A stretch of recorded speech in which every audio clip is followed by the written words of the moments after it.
Okay, good morning and welcome to Yeshiva YouTube, Iyun Benzion, and today's daf is Nedarim Mem Ches number 48.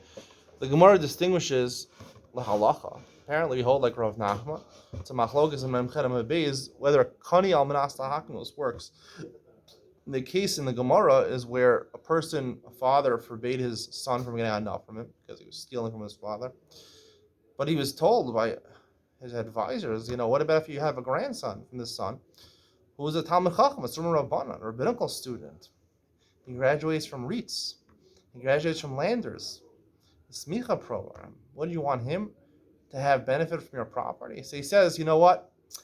I'll do Kani Manas Lahaknos. I'm giving makna half of my nechasim to my son.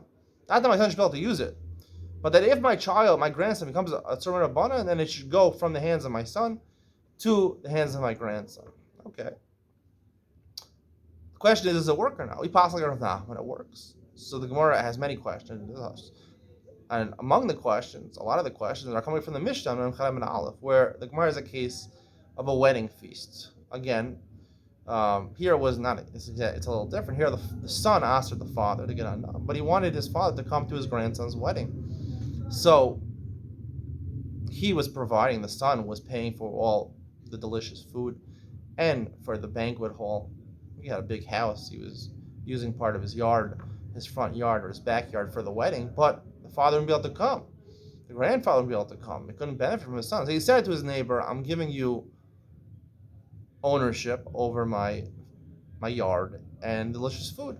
So therefore, when my father comes, he'll not be benefiting from me, he'll be benefiting from you, and that's okay.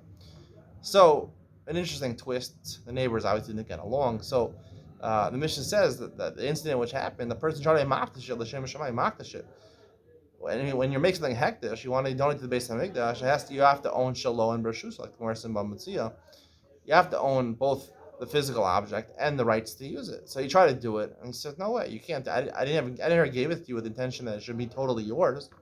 So the Gemara says, at the end of the day, he didn't give it to him with the intention that it should be totally his. And therefore, his father can't come to the wedding because he never intended to really give it to him because he didn't want him to be makdash at the Beis Hamikdash.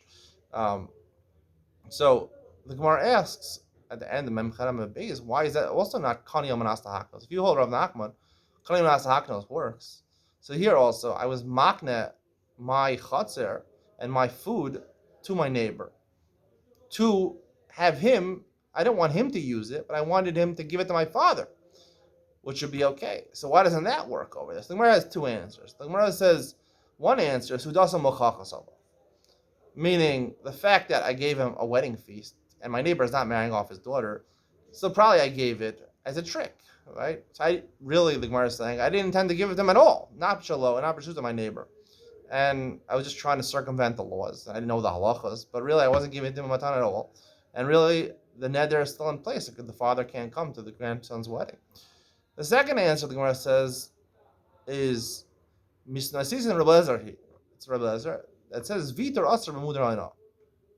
So what's the difference in these two answers in the Gemara? So I like to suggest that Vitor Asr B'Mudar Hayna basically means a gratuity, right? Walking through Rishus, the right to walk through someone's yard, a shortcut. That's not bilus. That's a Rishus. That's I give permission.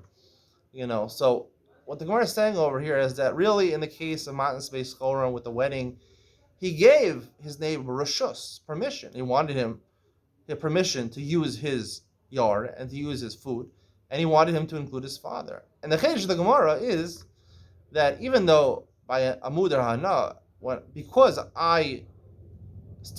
the son still has shalo, he still owns the physical yard. He just gave permission to the son, so therefore, right, even getting benefit from the rishus, right, getting benefit from the neighbor, right, is asar also, because vitor, which is not something you can charge money for, but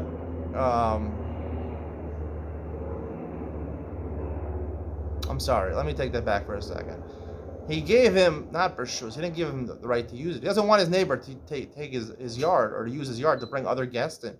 He wants his neighbor to have it, to own it, shalo, to have physical ownership of it, but not have discretion to do what he wants with it, right? Not to be mocked the shit, not to invite other guests. He wanted to invite his guests, his wedding list. So he owns the shalom, but not bershuso. So the Gemara is saying the second answer, Vitor Aser Mudar Hana, that even Vitor is something which you can't charge money for. It's not value for money. It's not a shalom possession. It's Rishuso, right? So since um, Vitor is Aser Mudar Hana, and the Rishus, right? The permission still to you what to do with this chatzar and the food still remains in the son's domain. So therefore, the father is benefiting from the reshus, the hana, the vitor, right? Gratuity. We talked about this. The two aspects of hana. There's the financial hana, and then there's the hana of doing a favor for someone or getting physical benefit from somebody. So that still is retained by the son, and therefore this father is directly benefiting from him. So therefore, it's aser. That's the second answer. So I'd like to suggest that's the real answer in the Gemara. I mean, you could say either answer in the Gemara, but that's the difference in Kani Amanas Lahaknos. The first case, where he gives possessions to his son, to Machna, to his future grandson, who's going to be a Talmud Chacham, in that case, right, again, I gave him the shalom. I gave my son the shalom. I gave him the shalom. And when to have shalom is I really physically own that thing. I just don't have rights to use it. His son doesn't have rights to use it because he's also bound up, right? You can't use it, but he physically owns it. So that's what Rav Nachman says. Kani Amas Lahaknos doesn't work when I give someone permission to use it. If I give permission to use my object, right? He can't be mocked to somebody else. But if I give him, I say it belongs to you right now. I give him shalom, the physical object, so he can use that physical object to mock it to somebody else later on.